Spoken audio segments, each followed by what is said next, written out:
interesting that you use that word performance, because you know a Foley artist isn't a person that we see in the film, but that psychological aspect of performing with a cigarette lighter or a thunder sheet or a chair or a jacket or something is really quite key, I Yeah. believe.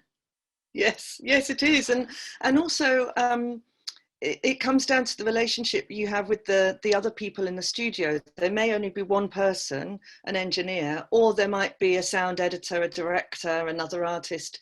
And certainly when I first started, there'd be more people in the room, and you did feel like you were stepping out on stage with no support and people standing there behind you watching.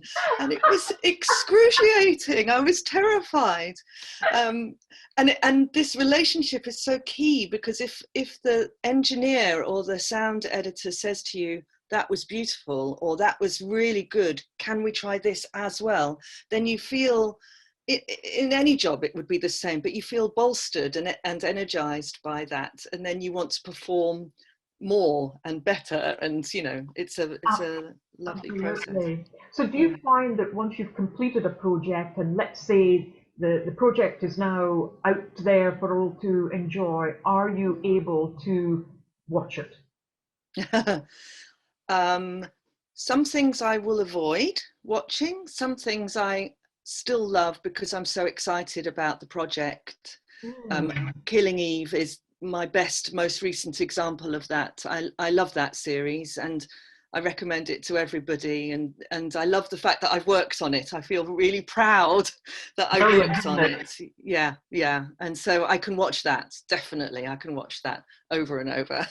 Yes, absolutely. It's massively successful. So just talk me through that process. So I assume that you were contacted to participate in Killing Eve as a Foley artist.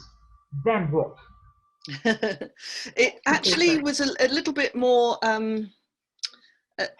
the process was more that I was one of the main artists at a particular studio, and that studio had the project, the post-production house received the project, and I happened to be one of their regular artists. So I wasn't actually called up to work on Killing Eve, but it has happened that I have worked on all 3 series and done many of the episodes, not all of them. So yes. But That's then incredible. sometimes you do get called up, somebody will say, I've got a series, or I've got a film and I'd really like you to work on it. And yes, of course, that feels absolutely fantastic. And then you're going to put more effort into something, aren't you, when you work on something? Absolutely, Yeah. absolutely. So in the studio itself, the environment, Mm. what is that like? Give us a picture of the kinds of things that you would have had at your disposal in the Mm. studio. Gosh, I mean, different studios are kitted out differently, of course, but my favorite places would have a whole load of old stuff. Oh, Old stuff is really difficult to recreate with new stuff. yes. So old wooden floorboards and creaky boxes, and things that you really don't want to fall apart, but they might be just on the edge. Um, so, I mean, the one studio that I love working at has a big creaky wooden, we call it a drum, but I don't know why. I think it's a cable, a massive cable, Oh, bobbin or something, a oh, okay. reel. Yeah. I think I know what you mean. I think actually one of my brothers has got it on his farm. A similar Right. thing. I do know what you Yes. mean. Yes. Yes, and I wish I knew the word, but they're about 5 feet in diameter. They're huge, Yes. and I don't even know how it got into the room, but it's there, and it's wonderful because you can put pressure on it. You put your whole body on it, and it creaks, and you can get the rattle of a cart from a horse and cart going by, Oh, and you can put suitcases on it and make it sound like a carriage.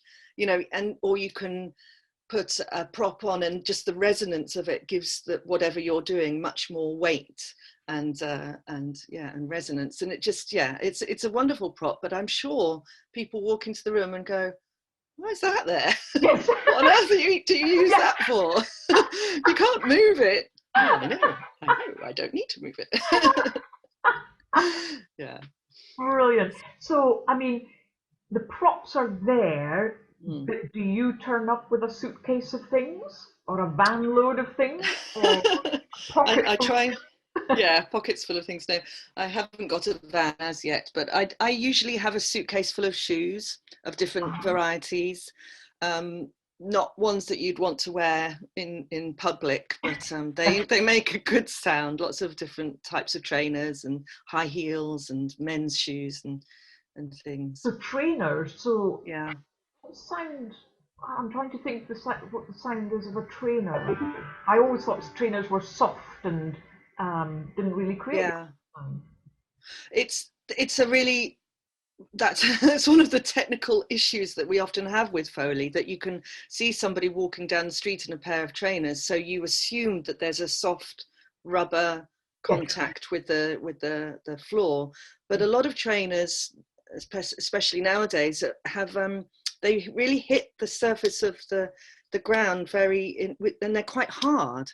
They can Okay. actually sound more like boots or Mm. yeah, soldiers' boots or something. But I got some the other day actually for a job, and they're very, very small and very rubbery and very a really soft, subtle sound, and it's Mm. perfect. And in fact, the sound mixer for Killing Eve was really insistent that unless she was wearing very, very obvious high heels, chunky heels, he wanted Jodie Comer to play to wear these soft shoes so that she was stealthy. She was always stealthy in her Ah. scenes, which was sometimes for us a little bit tricky because we saw that she was maybe wearing something that would be louder, but Mm. we would wear these soft sort of baseball boots type thing. And it really worked for the character because she's an assassin. So you know, Yes. you go with the sound that the character informs rather than what you're literally seeing. It was That's quite, yeah.